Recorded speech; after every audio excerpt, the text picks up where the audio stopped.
Story number 1. Red Flags. This is a story my friend Emily told me, and I swear every time I think about it, I get chills. It's one of those tales that starts out normal, too normal, and then spirals into something so unsettling you can't shake it. Emily's a practical woman, not the type to believe in ghosts or monsters, but what happened to her? Well, let's just say she doesn't swipe right on dating apps anymore. It all started after her breakup with Mark. They'd been together for 3 years, and when he left, Emily was a wreck. She threw herself into work, redecorated her apartment, and eventually downloaded a dating app. That's where she met Daniel. His profile was sparse. No last name, no job description, just a single line. Looking for someone who isn't afraid of the dark. His photo showed a man in his early 30s, with sharp cheekbones, a tailored suit, and a smile that was equal parts charming and unsettling.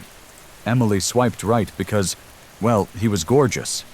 Their first date was at a wine bar downtown. Daniel arrived exactly on time.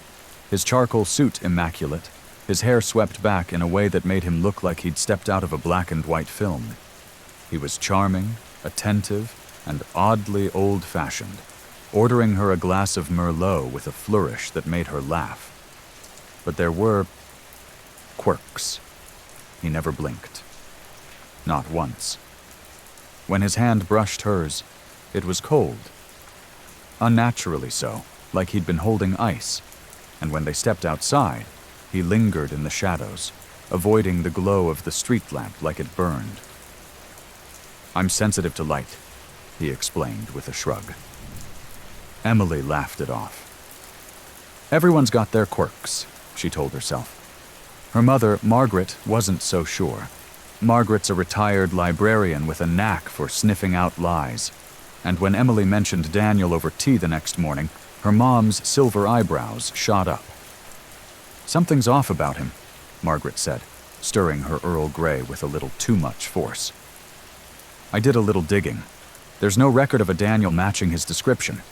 No social media, no address, nothing. Emily rolled her eyes. "Not everyone lives online, Mom." Margaret slid a grainy photo across the table. It was from a 1920s newspaper, the caption reading, "Local Charity Gala." In the corner stood a man in a tailored suit, his hair swept back, his smile just crooked enough to feel familiar. Emily's stomach dropped. "It's a coincidence," she said, pushing the photo away. Margaret's eyes narrowed. "Is it?" The second date was at a secluded cabin in the woods. Daniel insisted it would be romantic. Just the two of them, a crackling fire, and the stars. The cabin was charming, if a little eerie. The walls were lined with antique portraits, their eyes seeming to follow Emily as she moved. That night she woke to whispers outside her window, faint and guttural, like a language she'd never heard. In the morning, she found a lock of hair in Daniel's suitcase, dark and curly, just like hers. Beneath it was a photo of a woman who could have been her twin, dated 1923. When she confronted him, Daniel laughed. "That's my great-grandmother. You look just like her." But later, in the bathroom, she caught his reflection in the mirror. It didn't move when he did. Margaret's investigation deepened. She hired a private investigator who uncovered a pattern. Daniel's ex-girlfriends had all vanished without a trace.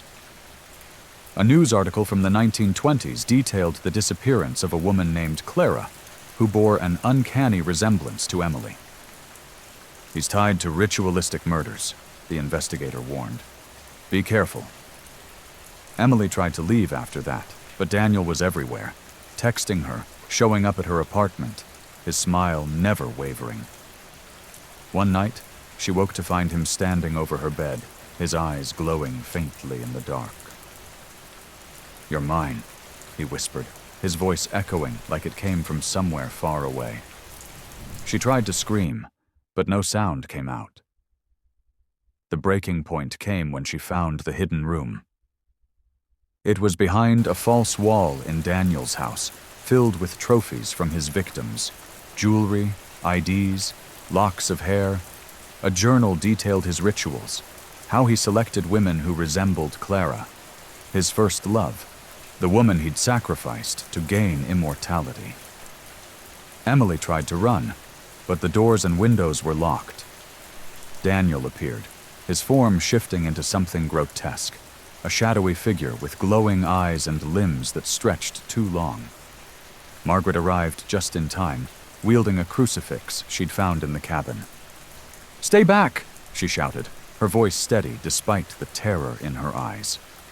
Daniel hissed, recoiling from the cross. Emily grabbed a jar of salt from the kitchen and hurled it at him.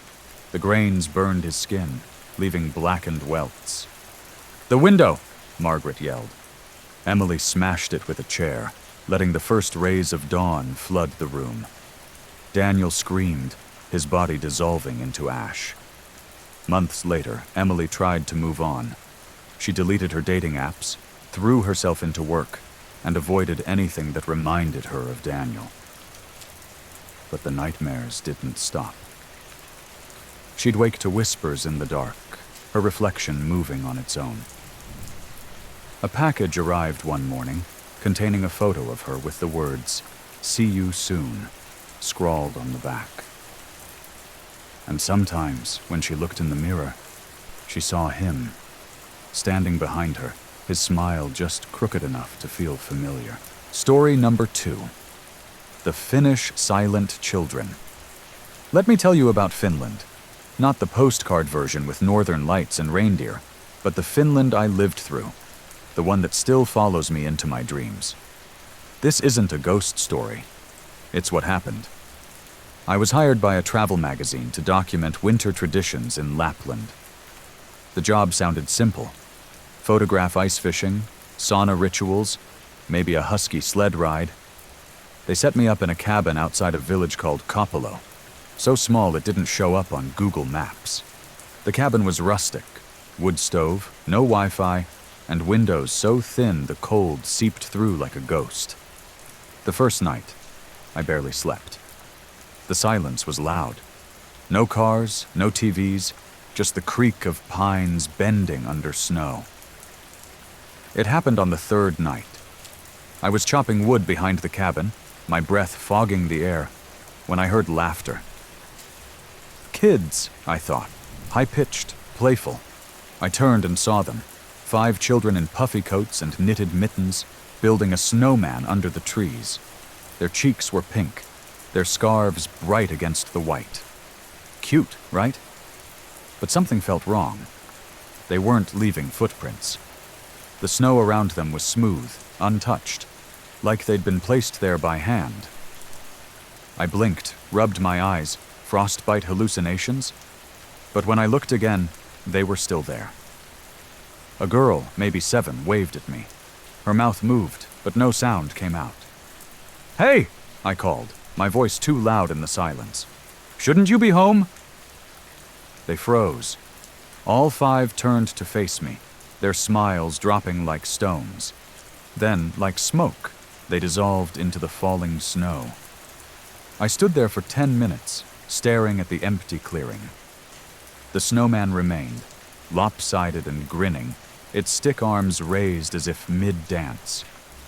The next morning, I drove to the village grocery, a cramped wooden hut smelling of dried fish and coffee.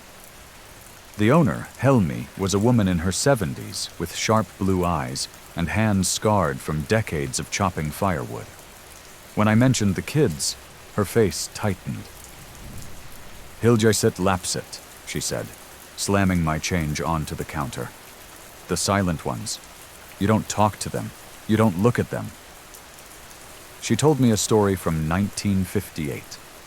A school bus carrying children from Kapalo to Rovaniemi vanished during a blizzard. No crash, no tracks, just an empty bus found weeks later in the woods, its seats frosted over, mittens scattered on the floor. Locals claimed the children still wandered during storms, their laughter soundless, their feet never touching the ground. "They're stuck," Helmi said, lighting a cigarette with trembling fingers. Looking for the way home.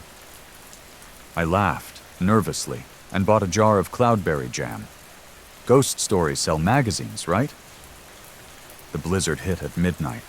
Snow piled against the cabin windows, and the wind screamed like a wounded animal. I was typing notes by the fire when I heard it again. That silent laughter. They were outside. The girl pressed her mittened hands to the glass, her breath not fogging it.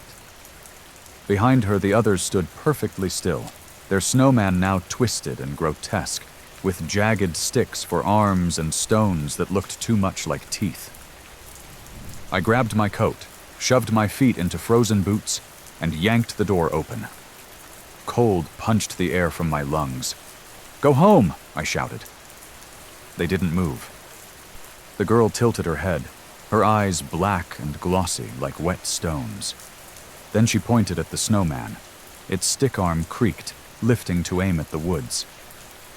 I didn't sleep. At dawn, I followed the snowman's direction, trudging through waist-deep snow until I found it, the bus. It was half buried, windows shattered, metal rusted to lace. Inside, the seats were intact, layered with ice, and on the floor, scattered like trash, were mittens, dozens of them. Small, woolen, frozen, stiff. Something moved behind me. The children stood in a semicircle, their coats dusted with fresh snow. The girl held out her hand, palm up. In it was a faded photo, a class picture from 1958. 20 kids smiled at the camera, their teacher stern in the back row. 5 faces matched the children in front of me. The girl's lips moved. "Automata. Help us." Then they were gone. Back at the cabin, I found a journal under the floorboards. It belonged to the bus driver, Elias Mäkinen. His last entry was dated December 12th, 1958. "The storm's too thick. Can't see the road. Kids are scared. Lisa keeps saying there's someone outside the bus. I told her it's just the wind, but I hear it too. Knocking. Voices. They don't sound human." The next pages were scribbled in panic. "Lights in the woods. Kids are screaming. Doors won't open." The rest was torn out. That night, I left mittens on the cabin steps. New ones, bought from Helmi's store. Wool, bright red. The blizzard raged, but I forced myself to stay awake, peering through a crack in the curtains. At 3 a.m., they came. The girl picked up the mittens, held them to her chest, and nodded. The others huddled close, their faces lit by a light only they could see.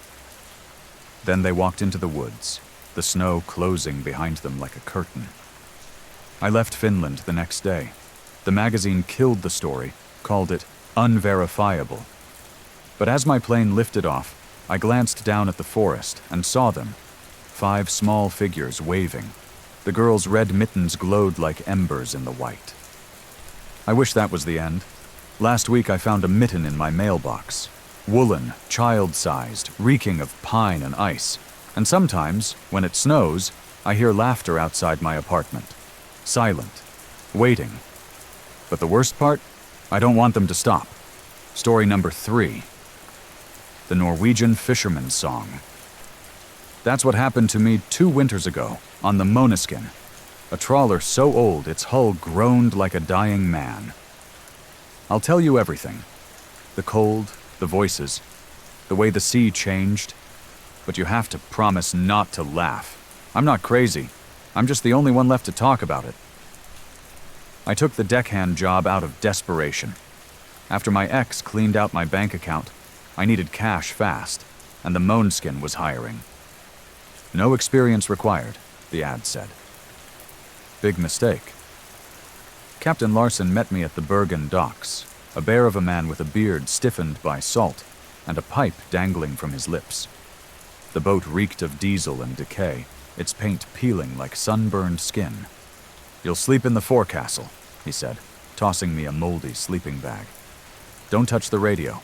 Don't ask about the stains on the floor. And if you hear singing..." He paused, grinding his teeth. You didn't hear singing. The crew was a skeleton crew. Literally. Just me, Larson, and two brothers from Tromsø, who communicated in grunts and hand-rolled cigarettes. The brothers, Olaf and Gunnar, had eyes like dead fish and hands scarred by nets and knives. They didn't speak English, but they didn't need to. Their stares said it all. You don't belong here. The North Sea in December isn't water, it's liquid ice. My fingers turned blue within minutes, the cold biting through my gloves as we hauled the first net. Cod flopped onto the deck, their gills gasping, eyes black and accusing. Olav slit their throats with a rusted knife, humming as blood pooled around his boots. That's when I heard it. A woman's voice, soft and low, humming a lullaby. The tune was sweet, almost familiar, like something my grandmother sang when I was a kid. But then the notes twisted, stretching too long, harmonies clashing like nails on a chalkboard. You hear that? I asked Larson. He froze, the pipe slipping from his lips. Don't answer it, he hissed. Don't even breathe. But I looked over the railing. The water wasn't black anymore. It glowed faint green, like the underside of a rotten log. Shapes moved beneath the surface, long, sinuous, humanoid, but wrong. Arms too thin, heads too large. And the song grew louder, now a chorus of voices, all humming that same warped lullaby. Larson grabbed my collar, dragging me backward. Get below deck, now. He told me the story that night in the galley, the air thick with the stench of boiled cod and fear. In 1783, a choir from a village called Skjolden sailed to Bergen to perform for a wealthy merchant. They never arrived. A storm swallowed their ship, drowning all 23 singers. Bodies never washed up, Larson said, pouring aquavit into chipped mugs. But fishermen started vanishing. They'd hear singing, see lights under the waves. Then poof, boats found empty, nets full of rotten fish. He called it Dødsens vugesang, the lullaby of the drowned. Hear it, and you're marked. The choir drags you down to sing with them, forever. I laughed, the liquor burning my throat. Ghosts don't sink ships. Larson's knuckles whitened around his mug. These ain't ghosts. They're hungry. The song returned. I was alone on watch, the deck slick with frost, when the air turned thick and salty sweet.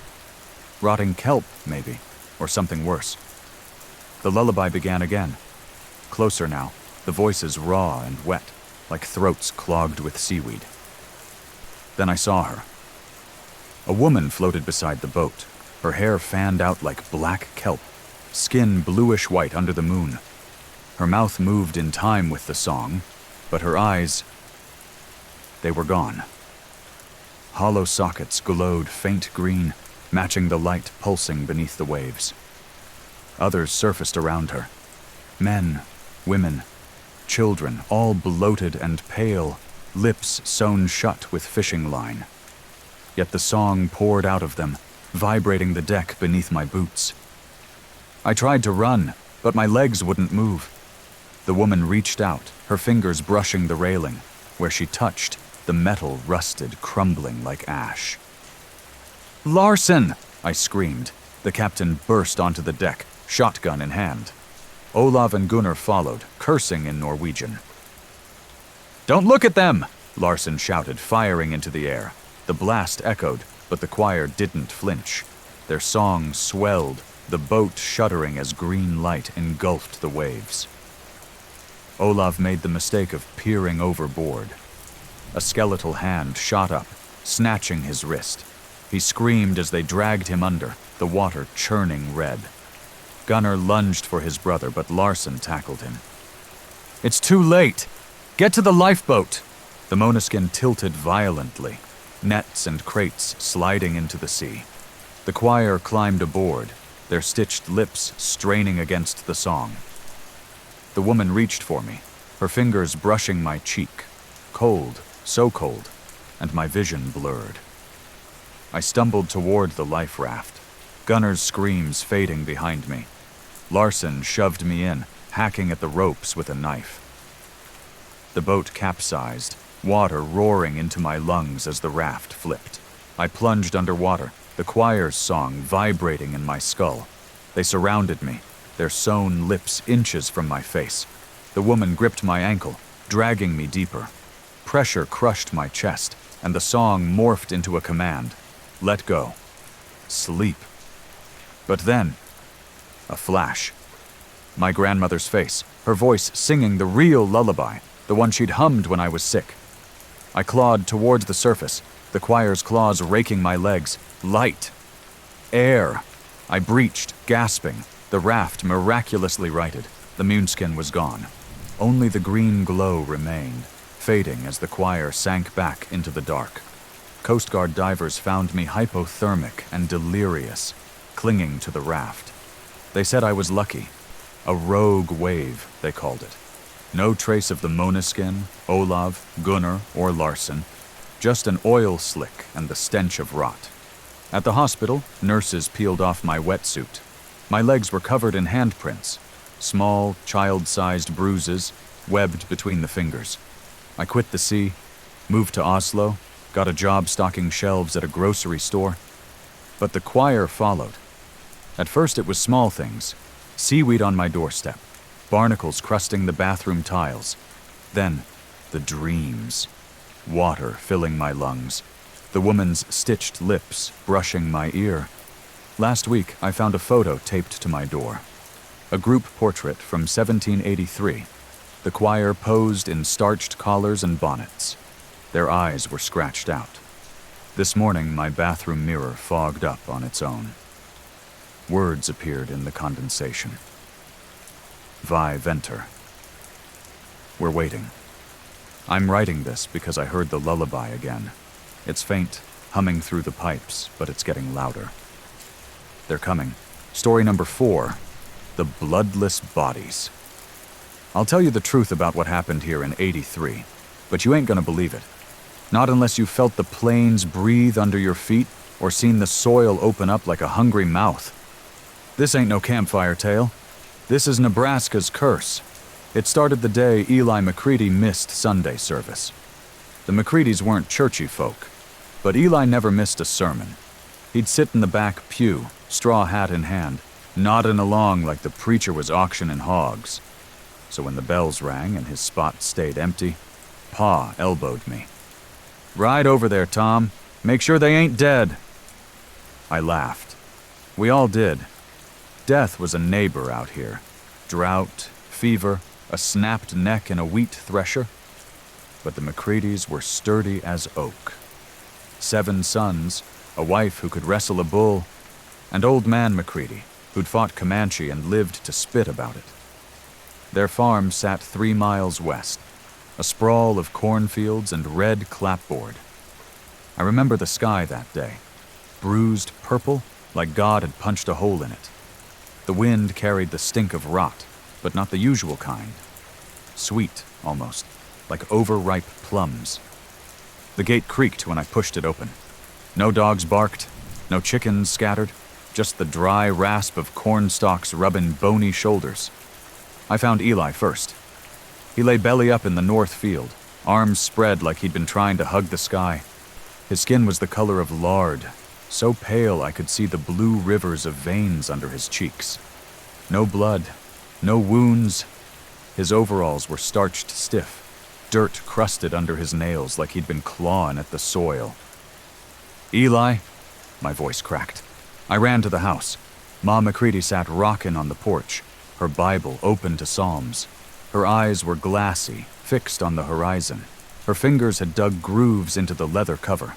Inside, the boys were scattered like dropped dolls. Jacob by the cold hearth, Samuel halfway up the stairs, baby Joseph in his crib, all of 'em pale, all of 'em empty, no blood, not even a rusty smear on Joseph's blanket. Sheriff Hale came riding in from Ogallala, his badge polished and his mustache twitching like a nervous caterpillar.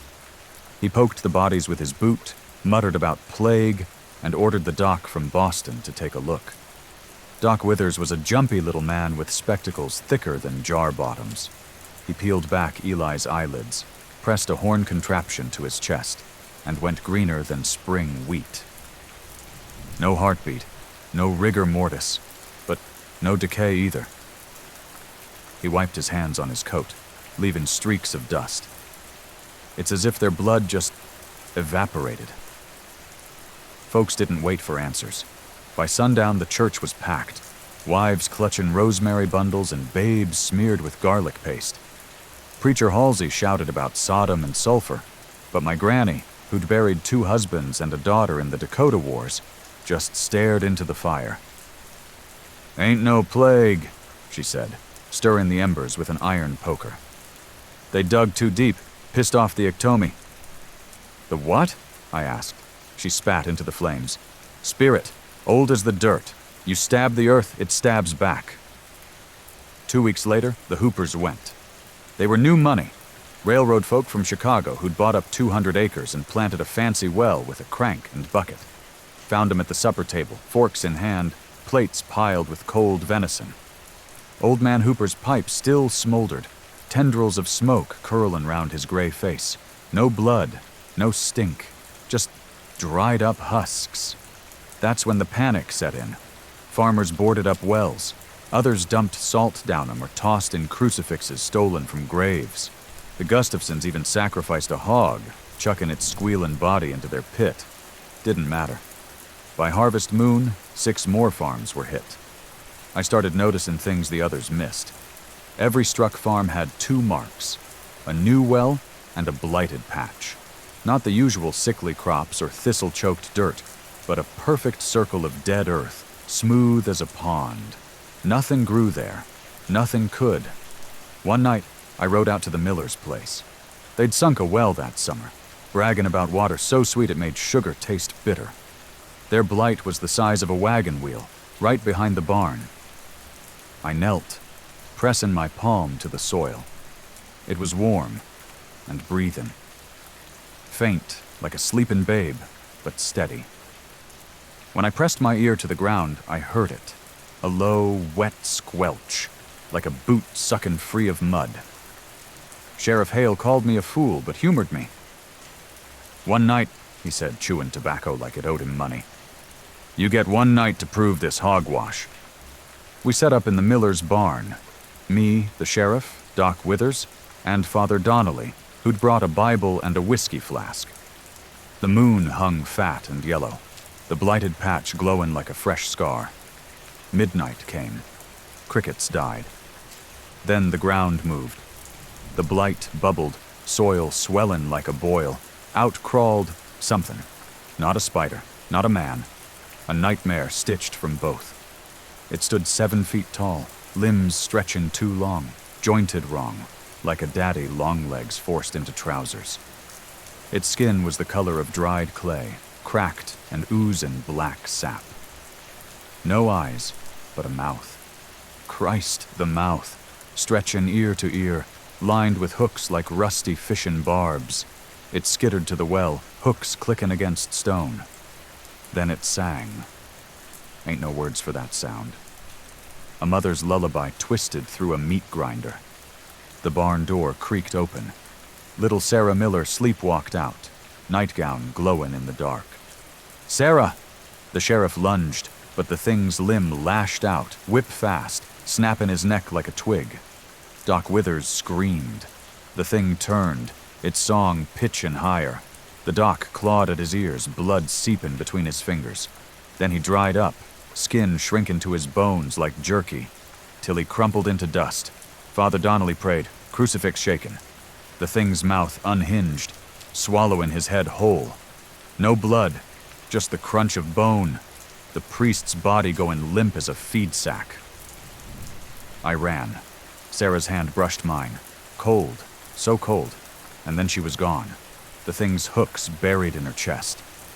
Granny was waiting when I stumbled home. She didn't ask questions, just poured me whiskey and told me about the ectomy. "Ain't no spirit," she said. "It's the land itself. Old, hungry. Sue called it the Earth's shadow. Dig a well, you're sticking a knife in its gut.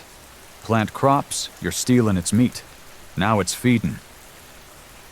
How do we kill it? She laughed, a sound like gravel in a tin pail. Ain't you listening, boy? You don't. You run. They burned the bodies, the farms, even the wells. But the blights spread, poisoning the soil. Folks packed up, wagons groaning with heirlooms and fear. I stayed. Someone had to. Last week I found Granny in her rocker, pale as milk, her hand still griping that iron poker. No blood, no marks, just her last words scratched into the hearthstone. It sleeps below. I'm in the north field now, shovel-biting dirt. The blight here's wide as a house, warm as a fresh corpse. The sheriff's voice whispers from the hole, Tom, Tom. But I ain't stopping. If the Iktomi's down there, I'll make it choke on Nebraska steel. And if I'm wrong, well, at least I'll see Granny again. Story number 5. The Vanishing Birthmark. The birthmark was the first thing my mother noticed when I was born. A deep crimson stain the size of a quarter, shaped like a maple leaf, right above my left hip. A lucky mark, she called it. Family legend said every woman in our line had it. My grandmother, her mother, all the way back to some great-aunt who'd survived the Salem trials. But 3 weeks ago, it started to fade. At first, I thought it was a trick of the light. I'd stare at it in the bathroom mirror, poking the skin until it turned pink. Then, one morning, it was just gone. No scar, no discoloration. Just smooth, unmarked skin. That's when the nightmares began. The antique store smelled of lemon polish and mothballs. I'd gone there to distract myself, flipping through dusty vinyls and chipped teacups, when I found the box. World War II memorabilia, the tag read. $20. Inside were letters, a rusted dog tag, and a photo. Black and white, creased and yellowed. A group of soldiers stood in front of a bombed-out church, grinning like boys on a school trip. But it was the woman that caught me. A nurse in the back row, her uniform crisp, her face turned slightly away. And there, on her left hip, peeking above her belt line, a maple leaf birthmark. My hands shook. The nurse's eyes seemed to flicker toward me, her smile sharpening. That's a rare one, the clerk said, materializing at my shoulder. Taken in France, 1944. Nurse Eleanor Voss. Died in a field hospital fire, they say. The name hit me like a slap. Eleanor. My middle name. I bought the photo. That night I dreamed of smoke, heat, screams, canvas tents burning, the birthmark on my hip throbbing as I dragged a soldier through mud, his leg a stump, his blood staining my hands. A voice behind me.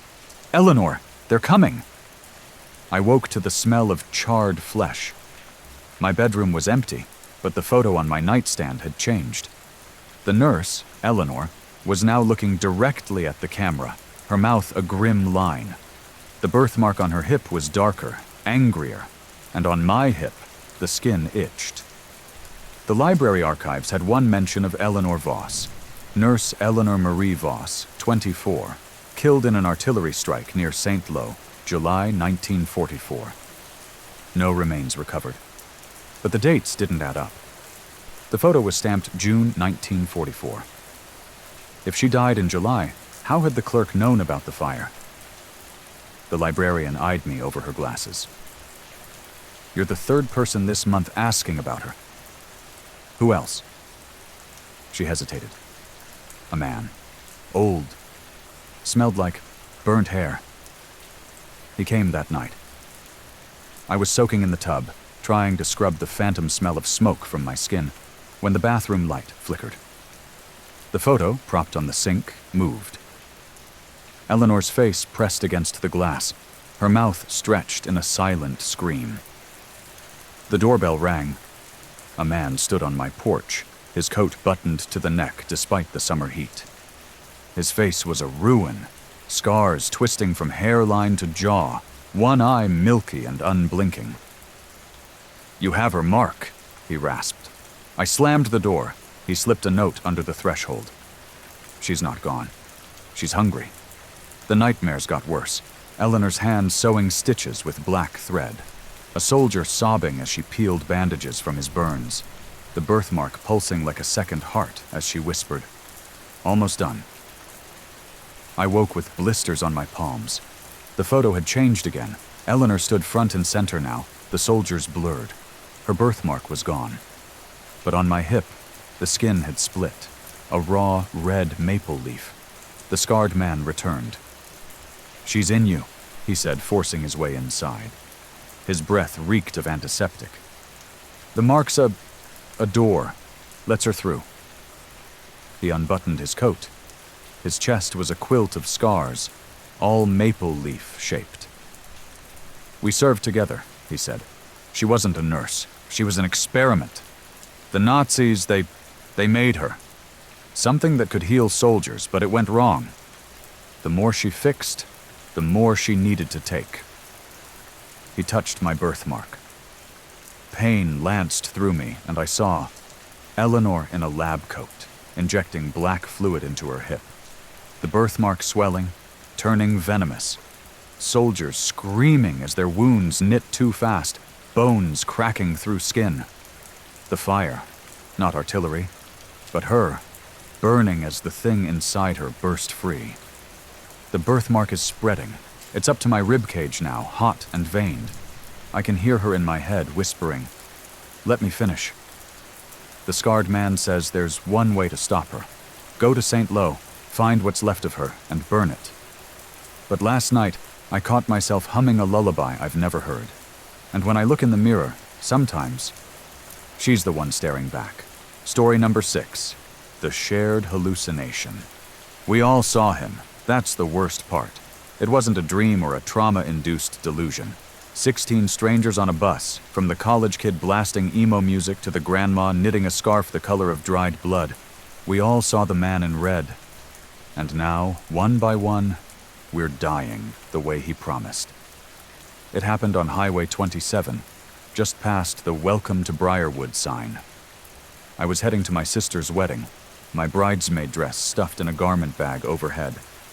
The bus was half empty, the kind of quiet where you can hear someone's headphones leaking tinny pop songs. Then the driver screamed. Not a gasp, a full-throated horror movie shriek. The bus swerved, tires screeching, as we all lunged for the windows. There he was. On the shoulder, standing perfectly still in a crimson three-piece suit, his face pale and smooth as porcelain. His head tilted as we passed, lips curving into a smile that didn't touch his hollow eyes. The bus flipped. Metal crunched. Glass exploded. I remember flying, then slamming into a seatback, my arm snapping like a wishbone. But what haunts me isn't the pain. It's the sound we all heard as we blacked out. A man's voice, crisp and cold, whispering, "See you soon." They pulled me from the wreck with a concussion and a compound fracture. 7 others made it. Lena, the driver, her hands fused to the steering wheel by melted plastic. Jared, the college kid, his legs crushed under a seat. Mrs. Ruiz, the knitting grandma, her scarf embedded in her throat like a noose. Dr. Chen, an epidemiologist en route to a conference. Marcus, a mechanic with third-degree burns. Annika, a pregnant woman who lost the baby. Me. At the hospital, we were quarantined. Not for our injuries, for what we said. "Red suit," Lena babbled, her eyes wild. "He was smiling!" Mrs. Ruiz clawed at her scarf stitches. "El hombre rojo. Él me miró." Jared kept replaying his last Snapchat video. In the background, blurred but unmistakable, a flash of crimson. Lena went first. She'd been released with nerve damage, her hands curled into claws. 2 days later, her brother found her in her garage, the car engine running and a wedding photo taped to the windshield. She'd written on the back in shaky script, "He was in the mirror." The kicker? The photo was from her own wedding, 10 years ago. In the crowd, barely visible behind her veil, stood a man in a red suit. Dr. Chen called an emergency meeting at a diner off Route 27. We crammed into a vinyl booth, coffee untouched, as she laid out her findings. 1. The man in red predates us. Local archives showed similar sightings before fatal accidents. A 1998 school bus crash. A 1973 factory explosion. 2. He's getting closer. Jared's Snapchat video. The man was 20 feet from the bus. Lena's death. He was inside her home. 3. He's not human. In every photo, his face is slightly blurred, except the eyes. Always sharp, always staring. Mrs. Ruiz crossed herself. Es un demonio, Jared snorted. Bullshit, mass hysteria, trauma bonds. Then his phone rang. On the line, static, then a voice. You're next. Jared's dorm security footage showed him pacing at 3 a.m., shouting at empty air. He climbed onto his desk, mimed slitting his throat with a ruler, and jumped out the window. The ruling? Psychotic break. But Annika found a comment on his Instagram post about the crash. User at Crimson Observer. You should have looked closer. The profile was created the day of the crash. Its only post was a blurry photo of our bus, the man in red visible in the window beside Jared's seat. Dr. Chen insisted we fight back. Hallucinations can't kill unless we let them, she said, handing out silver bells and sage bundles. Disrupt his frequency. Marcus laughed, his burn grafts stretching. Lady, I've seen supernatural. This ain't how it works. But at midnight, we gathered at the crash site, a makeshift circle of salt, candles, and Dr. Chen's iPad playing a demonic frequency cleanse from YouTube. The man in red appeared before she hit play. He stood in the center of our circle, untouched by salt, his suit glowing faintly. Up close, he wasn't pale. He was colorless, like a photo negative. Except the eyes. Liquid black, reflecting the candle's flame. Silly children, he said, voice like a record played backward. You don't get to leave. Mrs. Ruiz threw her bell. It passed through him, landing in the dirt. He lunged. I woke in the hospital again. Only 4 of us left. Doctor, Chen, Marcus, Annika, me. Annika's ultrasound that morning showed something wrong. The fetus had changed. It has his eyes, she whispered, showing me the scan. 2 black voids stared back. Dr. Chen vanished last night. Her lab coat was found in the diner parking lot, soaked in a substance that wasn't blood. Marcus texted me. He's in my walls. I can hear him laughing. Annika's due date is tomorrow. She won't answer her phone. And me? I'm writing this from a library. The man in red is here. He's been sitting across from me for an hour, reading a newspaper dated October 31st, 1942. The headline screams, 20 killed in train derailment. Survivors report, man in red. He just looked up. Almost time, he said. My arm itches. The fracture site is bleeding again, but the blood isn't red. It's black. Story number 7. The Hollow Cairn. I didn't come to Iceland for the waterfalls or the northern lights. I came because I needed to outrun the silence, the kind that settles in your bones after a life unravels. 2 months ago, my wife left me. Not for another man, but for the absence of one. You're not here anymore, she'd said, her voice colder than the January wind. The layoff notice came the next week. So I booked a one-way ticket to Reykjavik, rented a beat-up Jeep, and drove until the roads turned to gravel and the sky stretched wide and empty.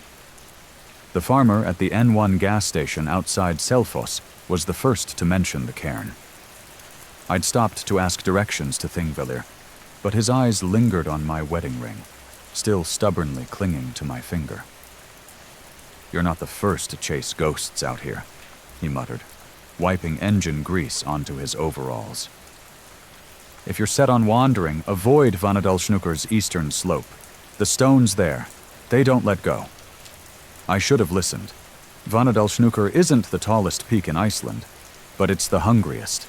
Glaciers claw its sides, and the wind screams like a thing in pain. I parked at the base of the eastern slope, my tent flapping wildly as I wrestled it into the stony ground. The cairn stood 100 yards uphill, a jagged spire of basalt, its stones black and glistening as if wet. No path led to it. No footprints marred the scree around its base.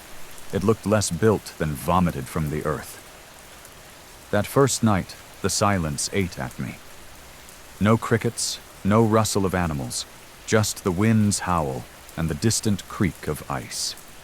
I drank cheap vodka until my skull buzzed, staring at the cairn through my tent flap. Then, at midnight, the humming began. It started in my teeth, a low, subsonic vibration that made my fillings ache. Then my bones caught the rhythm, trembling in time with the stones. I stumbled outside, the cold slicing through my jacket, and saw it. The cairn glowing faintly, cracks between the rocks pulsing with a sickly blue light. The opening at its base was no wider than a coffin, half hidden by fallen scree. I told myself I'd just peek inside. Big mistake. The air inside smelled of rust and burnt hair. My flashlight flickered and died, but the blue glow guided me. The walls weren't stacked stones. They were fused, smooth as glass, carved with runes that squirmed under the light. And the handprints. Dozens of them pressed into the rock like fossilized shadows. Small hands. Children's hands. Some trailed downward, fingers clawing at the stone. Others ended abruptly, as if the owners had been yanked away. I pressed my palm to one. The rock was warm. Then the vision hit. Firelight. Torches held by men in wolf pelts, their faces carved with runes. A girl no older than 10, her hair matted with mud, screamed as they dragged her toward the cairn. "Thegidu," the men chanted. Silence. The girl's palms bled as she scrabbled at the stones, her voice raw. "Eg vil eki deja." I don't want to die. The men sealed the cairn with a final stone. Outside, the mountain roared, a sound like grinding tectonic plates. The girl's screams faded. The walls wept black liquid. Then, from the dark, something whispered. "Come to Hinget. Come here." The vision snapped. I woke on the chamber floor, my throat torn from screaming. My phone read 3:17 a.m. The cairn's hum had stopped, but my hands, they matched the prints. The farmer's name was John. He found me at dawn, slumped against my jeep, my palms scraped raw. "Tu ert heimskur," he spat. "You're stupid. That cairn's not a grave, it's a lock, and you picked it." Over bitter coffee in his kitchen, he told me a story older than the sagas. Centuries ago, Vanadalshnúkur wasn't a mountain. It was a god, or something close. The earth shook when it hungered. Springs boiled, crops withered. To appease it, the village sacrificed children, chosen by lot each autumn. But when the Christians came, John said, the bishop forbade it. The villagers rebelled. They sealed the last chosen ones alive in the cairn, thinking the mountain would take them and spare the rest. He refilled my cup, his hands steady but his eyes haunted. It worked, for a time, but the mountain never forgot. Now it's awake, and it'll take more than a few brats to sate it. That night, the hum returned. It started as an itch in my palms, where the handprints had burned. By midnight, my skin glowed faintly blue, veins pulsing with the cairn's rhythm. I tried to drive away, but the jeep wouldn't start. The radio spat static, then a voice. "Thegidu, Thegidu." Outside, shadows darted between the rocks, small, quick, their eyes reflecting the cairn's light. I called John. "They're here," I whispered. The Draugr, he said. The mountain's children. They'll lead you back to the Cairn. How do I stop them? A pause. You don't. You give it what it wants. They came at dawn. Not the Draugr, men. John and 3 others, their faces grim, ropes coiled over their shoulders. It's marked you, John said, nodding to my hands. The mountain wants a new caretaker, someone to feed it. They forced me into the cairn. The chamber had changed. The handprints now covered every surface, glowing feverishly. At the center stood a stone altar, stained black. John's voice echoed from outside. The old ones tended it for generations. But the line broke. Now it chooses anew. The men rolled a boulder over the entrance. Darkness. Then the whispers began. The mountain isn't a god. It's a parasite. The visions came faster now. I saw the village through centuries. Keepers luring travelers to the cairn, their screams echoing mine. The mountain's hunger grew with each offering, its roots spreading deep into the earth. The Draugr crowded around me, their faces half-formed, their hands cold as glacier melt. Come du hingad, they chorused, pressing something into my grip. A rusted knife, its edge etched with runes. Find others, they whispered. Bring them here. I don't know how long I was trapped. Days? Weeks? The knife grew hot in my hand, the runes glowing. When I slashed at the wall, the stone split like rotten fruit. I crawled out under a blood-red aurora. John's body lay nearby, his throat slit, his eyes frozen wide. The villagers were gone, but the mountain's voice followed me. You are mine now. I'm writing this from airport. My flight board's in 20 minutes. The glow in my hands has faded, but the itch remains. The knife sits in my carry-on, wrapped in a hotel towel. And the cairn's hum. It's in my head now. A constant, gnawing vibration. Last night, I dreamt of my ex-wife. She stood in our old kitchen, her back to me. When she turned, her eyes were black voids, her mouth stretched in a scream. The mountain showed me her address. She lives in Colorado now, near the Rockies. Story number 8, the Misdelivered package. The storm hit the night I moved into Gran's house. Not the kind of storm you laugh about later. This one felt personal. Rain slammed the windows like fists, and the old Victorian groaned like it was trying to shake off its foundations. I'd spent the day hauling boxes of Gran's things to the attic. Yellowed photo albums, mothballed quilts, a porcelain doll with one eye missing. By dusk, the power flickered out, leaving me with candlelight and a half-empty bottle of her elderberry wine. The knock came at 9:03 p.m. I almost didn't hear it over the wind. But there it was.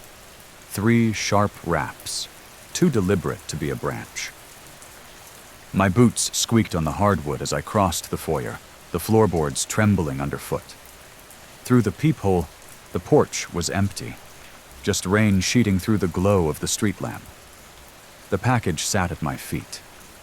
Brown paper, soggy and torn, tied with twine. No postmark, no address, just my name. Lila, scrawled in spidery cursive that matched Gran's handwriting. For a heartbeat, I thought it was a joke. Gran had been dead 6 months, but her presence clung to the house like lichen. Inside was a cigar box, the lid warped with age. It smelled of camphor and wet soil, a scent that made my throat tighten. Beneath a layer of tissue paper, I found 3 things. 1, a bundle of letters bound with ribbon. 2, a doll with cracked porcelain skin and hair like black wire. 3, a photograph of Gran as a young woman cradling a baby. The first letter was dated October 12th, 1952. Dearest Clara, I pray this never finds you. Henry says we've no choice. The doctor called it a blessing. A child out of wedlock would ruin us. But I hear it crying at night. You do too, don't you? We'll tell Mother it's mine. She'll hold her tongue. She must. My hands shook, Clara was my great-aunt, the family ghost.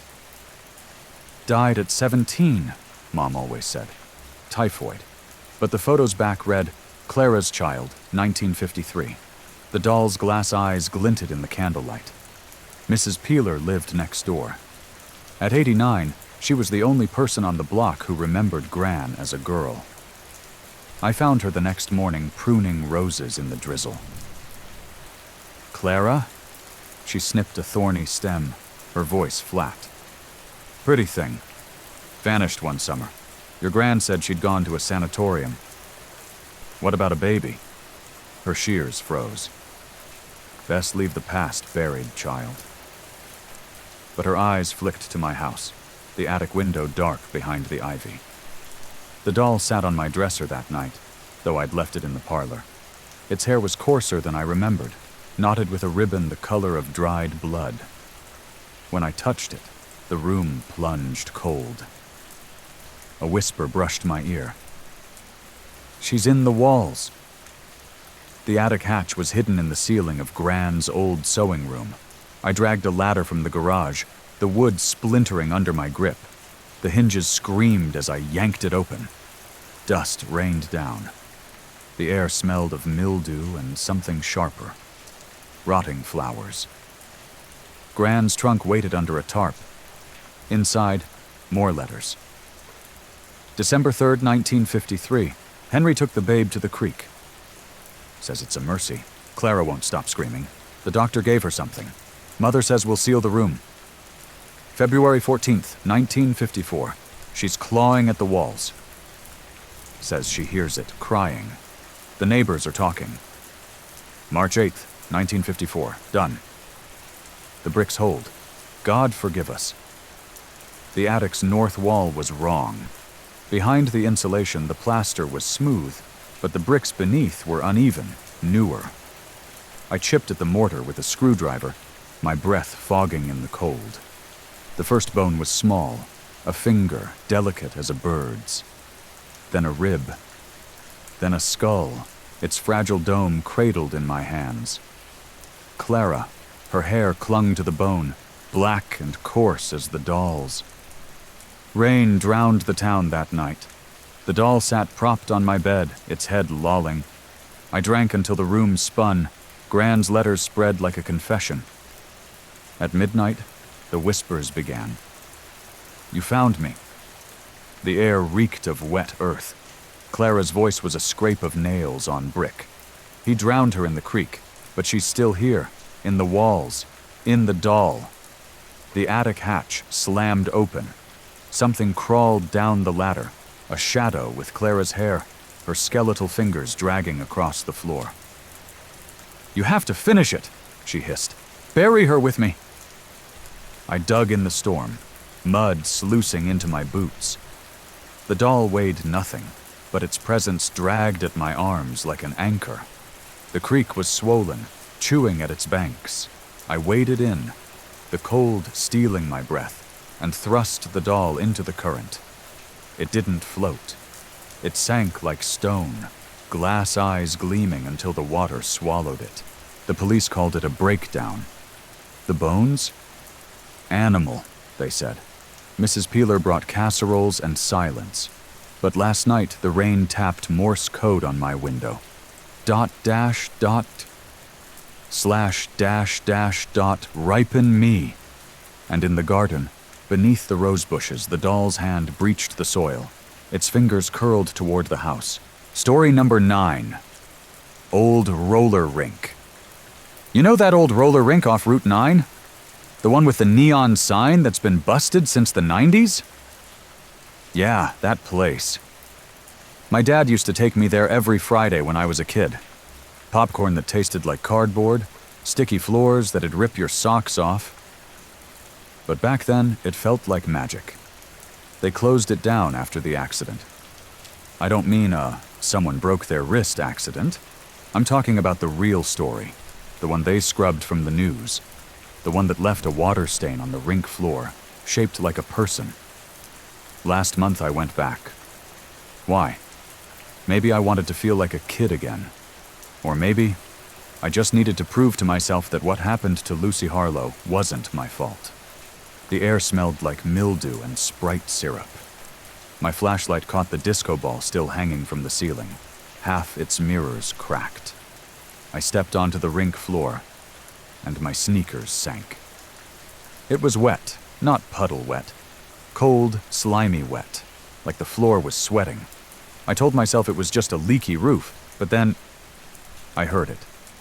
Skick-shick, skick-shick, skates on wet wood. I froze. The sound came from the far end of the rink, where the arcade machines used to be. My light shook as I pointed it there. Nothing. But the air got colder. The kind of cold that licks your neck. I almost left then. Should have left. But I saw something glinting on the floor. A charm bracelet. Lucy's bracelet. She'd been wearing it the night she... Skick-shick. Skick-shick. Closer now. I picked up the bracelet.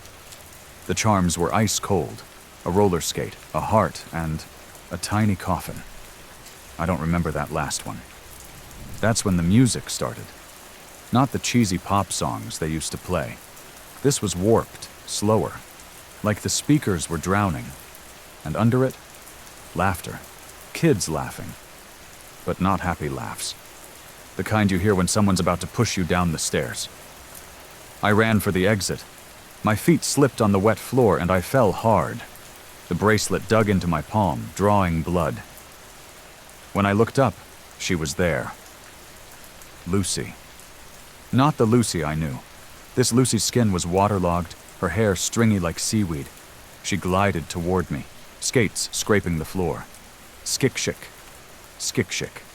Her mouth opened. Water poured out, but her voice was dry as bone. You promised you'd stay with me. I'd forgotten. That night, when she begged me to keep skating, I'd said yes. But when the lights went out, I got scared. I left her there.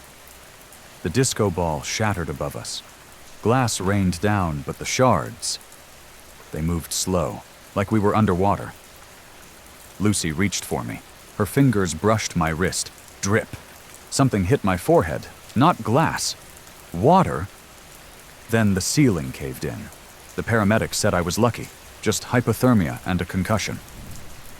The pipe burst, they said. A freak accident. But the doctors didn't notice two things. One, the rust stains on my wrist. Right where Lucy's bracelet dug into my skin. They won't scrub off. Two, my phone. When I woke up in the hospital, there was a notification, an airdrop request from Lucy Harlow. I declined it. It sent again and again. I finally blocked it. But that night, my laptop lit up by itself. A file named "Open Me Before She Does.zip" appeared on my desktop. I deleted it. The next morning, my bathroom mirror was fogged up, except for two words written in the condensation. Dry me. Now, whenever it rains, the rust stains spread. They itch. And if I scratch too hard, my skin peels away like wet wallpaper. Underneath, it's smooth. Smooth as ice. Lucy doesn't need me to go back. The echo's here now. Skick-shick. Skick-shick. All night. Every night. Even when it's not raining. Story number 10. The Locked Wardrobe. When my son Milo turned 3, he started talking about Auntie Lena. At first it was sweet. He'd set out an extra cup at tea parties, chattering about her favorite dolls. I thought nothing of it. Kids invent friends, right? But then he said her name. Lena. My grandmother had a sister named Evelina. She died at 14. Moved to Europe, the family said, but her portrait hung in our attic, painted over at the neck. I'd asked about it once. Grandma slammed her cane down so hard the floor shook. Some stories stay locked. Milo had never seen that portrait. One night, he tugged my sleeve and said, "Auntie Lena's crying. The bad man took her dolly." His words slithered into my gut like cold wire. I knew the bad man. My grandfather. His face still haunted my dreams, though he'd died years before I was born. The next morning, Milo led me to the attic wardrobe, the one Grandma had bolted shut. Rust streaked its hinges like dried blood. "Auntie lives there," he said, pressing his palm to the wood. "She wants to show you the Owie." I found the key taped under her sewing box. It left a red smear on my fingers, sticky as old syrup. The wardrobe smelled like funeral lilies and nicotine. Inside hung a child's dress, lace yellowed with age, collar stiffened by stains I pretended were chocolate. Beneath it lay a diary. Evelina Hart, 1932. Milo clapped. "Auntie's book." The entries started innocently. Crushes on boys, complaints about chores. Then, October 12th. "Father says I talk too much. He took me to the cellar and showed me the hooks on the wall. 'Next time,' he said, 'I'll hang the noise out of you.' My hands shook. Milo hummed a lullaby I didn't recognize. That night, the wardrobe changed. The dress was now a nurse's uniform. 1943, according to the new diary. Marion Hart, my grandmother wrote, "Lena whispers through the walls. Mother says it's the pipes, but I found her dress. The collar, it's not paint. I won't wear it for the portrait." Milo started sleepwalking. I'd find him at 3 a.m., whispering to the wardrobe. "Show me the boy with no face again," he'd plead. One afternoon, he looked up from his crayons and said, "Auntie wants to play your game." "What game?" "The one where Daddy hits you till you're quiet." I dropped his juice box. He'd never met his father. The wardrobe creaked open on its own. Inside, my wedding veil torn at the temple. I'd burned the rest of it years ago. I tried to destroy it, lit a bonfire in the yard. The wardrobe wouldn't burn. Flames licked its surface, but the wood stayed cold. Milo laughed, tossing in sticks. "Auntie says you can't cook secrets." That night, the attic groaned like a living thing. I found Milo inside the wardrobe, curled up with a teddy bear I hadn't seen since childhood, the one Dad ripped apart after my first black eye. Its missing eye stared at me. "Auntie fixed him," Milo said. The wardrobe's back panel had split open, revealing a staircase. Dank air rose from below, reeking of wet soil and my mother's Chanel No. 5. Milo scampered down before I could grab him. The walls were lined with relics. Grandfather's straight razor, rusted shut around a clump of auburn hair. A 90s camcorder, battery still charged. My old journal, pages torn out where I'd confessed the miscarriage. At the bottom stood a mirror. Milo waved. "Hi, Auntie." My reflection didn't wave back. It gripped an axe, mouthing words that matched the diary's last entry. They lied. They always lie. Behind me, the wardrobe slammed shut. Milo's laughter echoed through the dark. "Auntie says you're next." The camcorder flickered to life. Grainy footage played. Me at 16, sobbing into a bathroom mirror, neck ringed with bruises. My boyfriend's voice off-screen. "You'll tell them it was an accident." Milo pressed a cold hand to my wrist.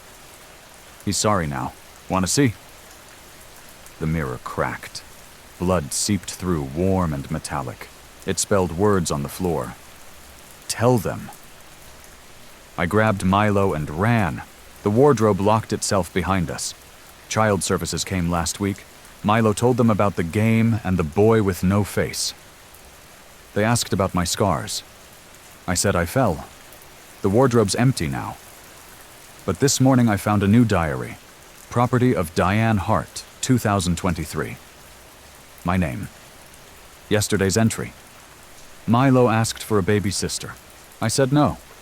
He smiled and said, "Auntie already picked her name." Under his crib, I found a onesie. Hand-stitched. The collar's already stained brown. Milo's singing again. "Hush, hush, the willow weeps. Dig the hole where mommy sleeps. I'm writing this here because paper burns. The wardrobe's hungry. And we always feed what hungers." Story number 11. The Unseen Employee. The first time I saw the name, I thought it was a glitch. Payroll had always been a mess at Crenshaw Industries. Overtime slips vanished, tax forms misfiled, whole departments paid in duplicate.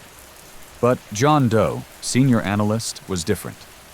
His salary had processed like clockwork for 20 years, $72,000 annually, direct deposit to a bank account that didn't exist. Probably a placeholder, my boss shrugged.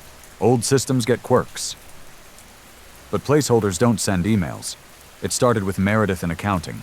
She forwarded me a task list from j.doe at crenshaw.com. Review Q3 invoices. Prioritize vendor 2271. "Who's this?" she asked. I told her to ignore it. They found her 2 days later, halfway through shredding her own personnel file. The industrial shredder took 3 fingers before security hit the emergency stop. HR launched an investigation. No record of John Doe's hiring. No badge scans, no tax forms, not even a desk number. But his emails kept coming. To L. Carter, Procurement. From J. Doe. Subject, urgent. Cancel order number 4412. Lena deleted it. That afternoon, a pallet of defective steel bolts crashed through the warehouse ceiling. Her team was underneath. The IT guys swore John Doe's account didn't exist in the directory. But when they tried deleting it, the system froze. Mouse cursors skittered across screens like roaches. One intern claimed he saw text flash. Employee termination requires approval from J. Doe. I stayed late to dig through archives. Dust clung to the 90s payroll binders, smelling of ink and stale coffee. That's when I found the photo. 1983 team picnic. Rows of polo shirts and perms. Back row, far left, a man in a gray suit, face blurred like the camera rejected him. The caption read, John D., analyst. Martha R., Carl T. I called Martha. She'd retired to Florida. John? Oh, he was quiet. Always first in, last out. One day he just wasn't. Her voice dropped. They made us sign NDAs, said he'd never existed. The printer spat out a memo while we talked. To all staff from J. Doe. Subject, mandatory overtime complete pending tasks by 8 p.m. Non-compliance will result in termination. The office emptied by 7. I should have left too. But the elevators froze. Phones dialed 911 on their own. Fire exits jammed. At 7:58, the lights died. Emergency strips glowed green along the floor. Something shuffled in the dark. Wet footsteps, squeaking like rubber soles on tile. I hid under my desk. The smell hit first. Copper tone and burnt hair. His hand gripped the cubicle wall. Paper-white skin, nails blackened with toner dust. A lanyard dangled from his neck, badge photo swirling with static. You've been neglecting your duties, he said. His voice was a fax machine screech. The clock struck 8. They found me at dawn, clawing at the server room door. My badge no longer scans. Emails from HR bounce back, but every Friday my bank app pings. $72,000 deposits from Crenshaw Industries. The memos keep coming too. To your name, from J. Doe. Subject, onboarding. Welcome to the team. Your first task, do not resist. The deposit clears at midnight. I'm learning not to resist. New hires start Monday. I'll need to train them. John says we have quotas to meet. Story number 12. The Static Singer. It started the night we moved into the old Craftsman on Willow Street. The baby monitor was a hand-me-down from my sister, its plastic shell yellowed with age. It's vintage, she'd joked, just like the house. The first transmission came at 2:17 a.m. I know because I'd been staring at the clock, nursing a lukewarm bottle, and wondering if colic was hereditary. The static buzzed, a low, greasy sound that made my teeth ache, before her voice cut through. Hush, little darling, don't cry, don't scream! It wasn't the melody that froze me. It was the accent. Thick Appalachian vowels, the kind my great-grandmother used when recounting stories about the holler witches. Lila slept soundly, her chest rising in the grainy green glow of the monitor. The next line came slower, warped. Mama's gone where the shadows play. She'll clip your wings, but you'll fly away. I called my sister at dawn. Does the monitor pick up radio signals? She laughed. Only if you're trying to hear Poltergeist FM. But the address on the packing boxes caught my eye later. Willow Street, Lot 227. The same number as the lyrics timestamp in my search history.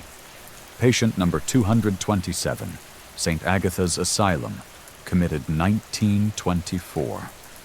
The library's microfiche machine ate $3 in quarters before spitting out the Briarwood Gazette, October 12, 1923. Local mother committed after tragedy. Mrs. Constance Voss, 28, was remanded to St. Agatha's Asylum following the death of her infant son, Elias. Authorities ruled the incident accidental, but Mrs. Voss insisted, "The song told me to." Neighbors reported hearing lullabies at all hours prior to the tragedy. The librarian slid another reel across the desk. "You're the third person this month asking about St. Agatha's." She didn't smile. The next transmission came with visuals. Lila's monitor flickered to life as I sorted laundry. Not the nursery. A grainy black and white feed of a woman in a high-collared dress, her back to the camera. She swayed before a crib, humming. "Hush, little darling, eat your medicine." Her hand dipped into frame, clutching a silver teaspoon. The baby wailed, a wet, gurgling sound, as she pried its jaws open. I yanked the plug. The monitor stayed on.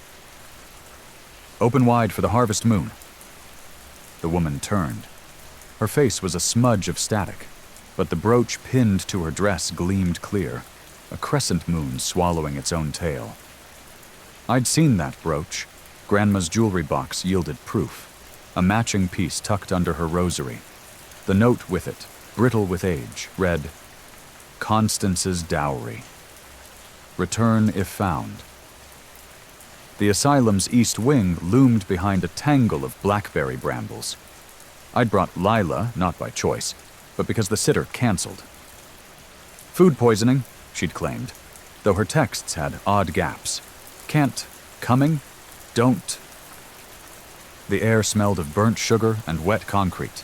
Lila chewed her teeth, unfazed. Patient records moldered in a flooded basement. 227's file was handwritten in faded ink. Admitted November.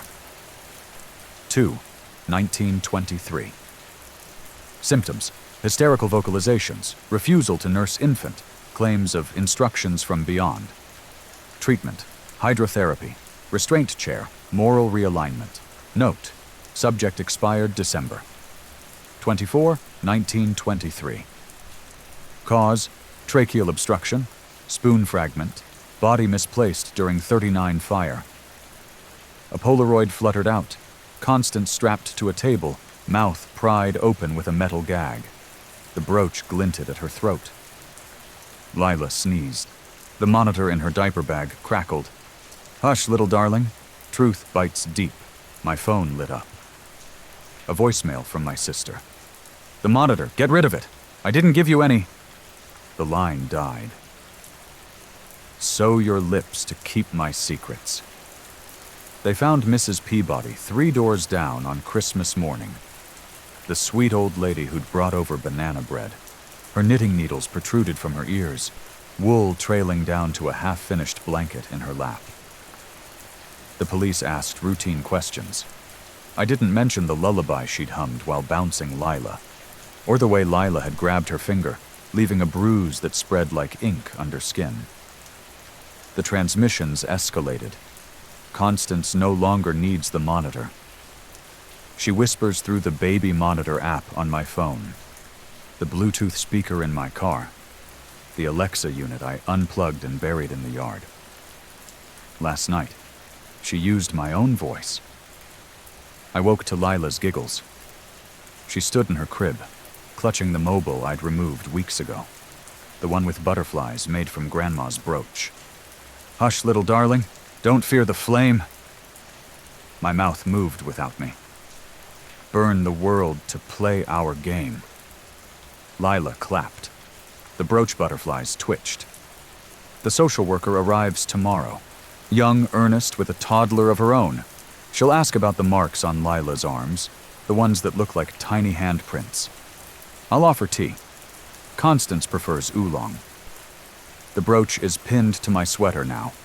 Its edges bite my collarbone, a pleasant ache.